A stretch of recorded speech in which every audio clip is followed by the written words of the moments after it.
All right. This is Civil Rights 5, and notice the time frame here. This is just a year. 63 and 64, there is so much happening in this country. And this is kind of the high point, because by 64 they get that all-encompassing Civil Rights Act they've wanted for many, many years.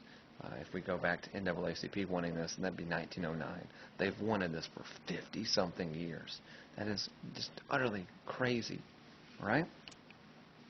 Now, 1963, Dr. King, after studying the effects of Birmingham, announces we're going to march on Birmingham. We're going to try to expose the corrupt politicians and what's going on there. And so he's going to announce this march. Now, Birmingham is very upset by this, because generally by this point, FBI following Dr. King around, everybody like that, he brings TV cameras with him, and it's going to make them look bad.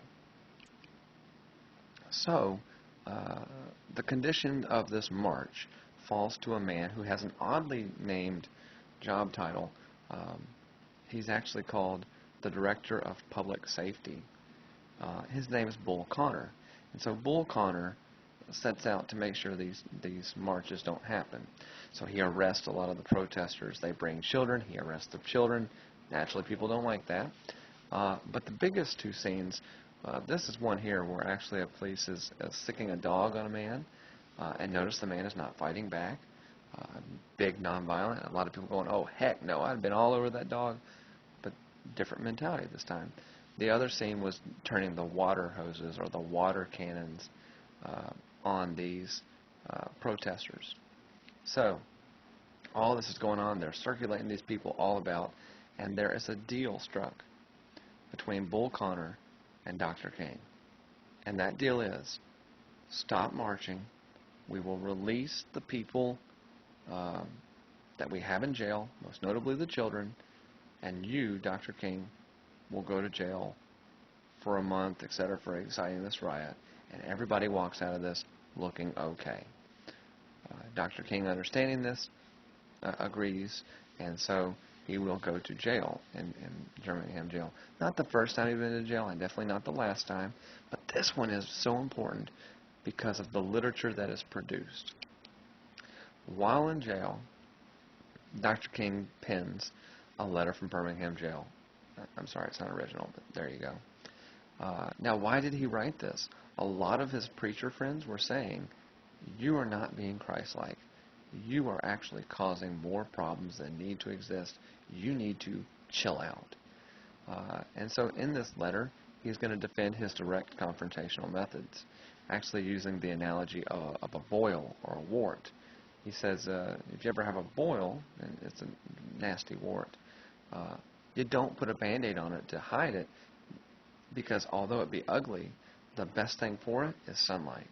In other words, if there's injustice, we need people to see it, even if it's ugly, so that they can make real change.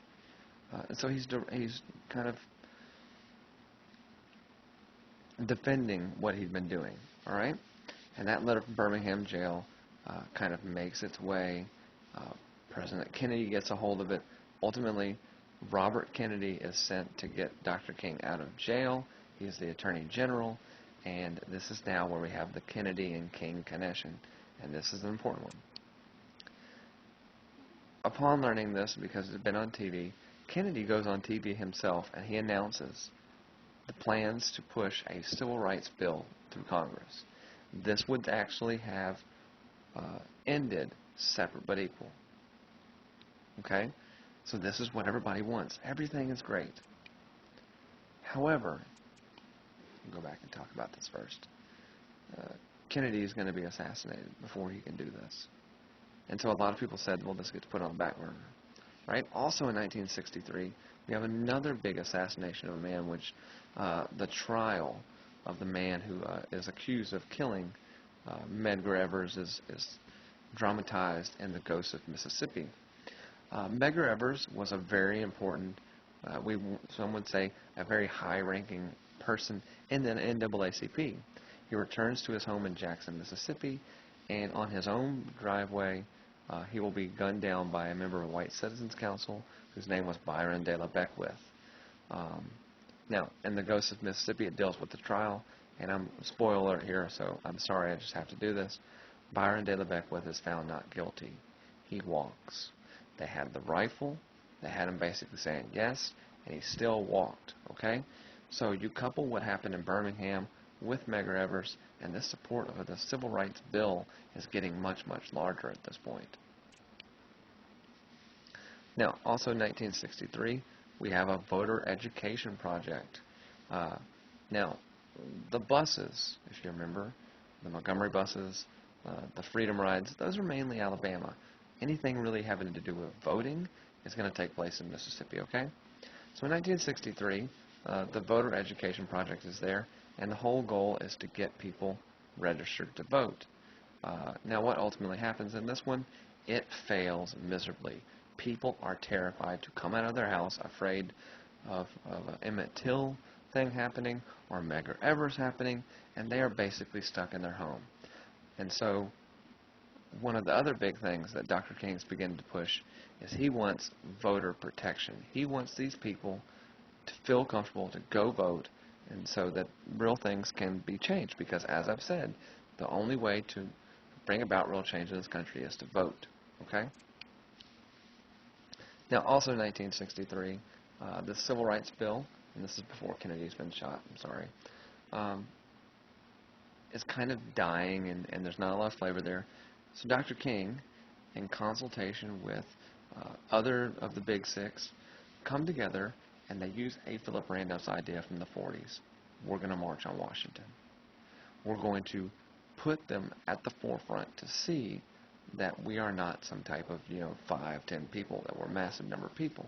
And the really interesting thing here is that President Kennedy actually welcomes this and says, yes, please come down. And so in this march, we have many speakers, many things going on. The biggest thing here, however, is the I Have a Dream speech, in which Dr. King is talking about I have a dream. And I love a quote, and I refer to it a ton. And that part of the quote is, I have a dream when my children will be judged on the content of their character and not the color of their skin. And so he's basically going into this thing, and there's a video making its way around virally about racial overtones is just a label. Who gave you that label? Who told you that's what it is? And it's actually a really, really good video. Watch it sometimes. It makes a lot of interesting points. Now, one African American does not like this. It is our Nation of Islam's Malcolm X. He says it wasn't a march on Washington, it was a farce on Washington. Now, a farce is not a powerful exchange of gas, if you will, but a farce is a fake movement. And so he said this had been planned, this wasn't spontaneous, the most important and most needy members of society were left out, it became a social scene. We're going to read all this and see what he compares to. It's actually fairly interesting. Now, 1964, the 24th Amendment will be passed. Kennedy has since lessened this point. The 24th Amendment says you can't have poll taxes.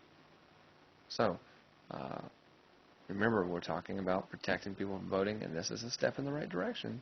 So, yay for that. So with that, poll tax is now out of the way. There is announced by COFO another voter registration drive. This one is called Freedom Summer. So basically they're going to go down and they're going to teach, with the poll taxes now out of the way, they're going to set up freedom schools to teach people to read and write so they can take the literacy test. And this is actually really successful. A lot of African Americans now feel safe to go and vote. But it's not without some type of tragedy.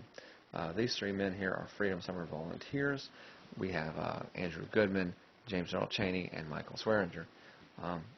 And they disappear in Philadelphia, Mississippi. When they find them, they have been murdered. And they have been murdered by the Klan. Now, if you notice, two of them are white. One is actually Jewish. But like many people, like Medgar Evers and like Dr. King eventually in 1968, they become martyrs for this cause. And so a lot of people rally around that and go, yes, we can't let these people have died in vain. So Freedom Summer is successful. It is a vote. It is a voting thing in Mississippi. All right. Now, also during Freedom Summer, they come out of this not only with voter registration, but also a new political party. I talked about this in Vietnam, but it is called the Mississippi Freedom Democratic Party. Fannie Lou Hamer is the woman put in charge of it. The whole goal of the Mississippi Freedom Democratic Party is to get on the floor at the 1964 Democratic Convention and get Johnson to push the Civil Rights Act that Kennedy had wanted. It's not happening yet, but they want Johnson to push this thing. Johnson wants to talk about Vietnam. So when they show up, remember we've talked about this, he orders Hubert Humphrey to take care of the problem, as it was called, or you're not my vice president. So he kind of works a compromise with them. They're not going to talk about the Civil Rights Act at this point, but nonetheless, there you go. Now, eventually, the Civil Rights Act of 1964 will be passed. This is the big one, guys. The third one. Third time's the charm, right? This said you cannot have segregation in public places. You can't discriminate in employment based on race, gender, and national origin. Basically, Jim Crow is now dead. Separate but equal, 100% is now dead. And famously, for the picture you can see, Johnson actually invited Dr. King into the White House when he signed this, all right? So that was the big thing. But what more could there be? What more has to happen? And that's the subject of these next videos, all right?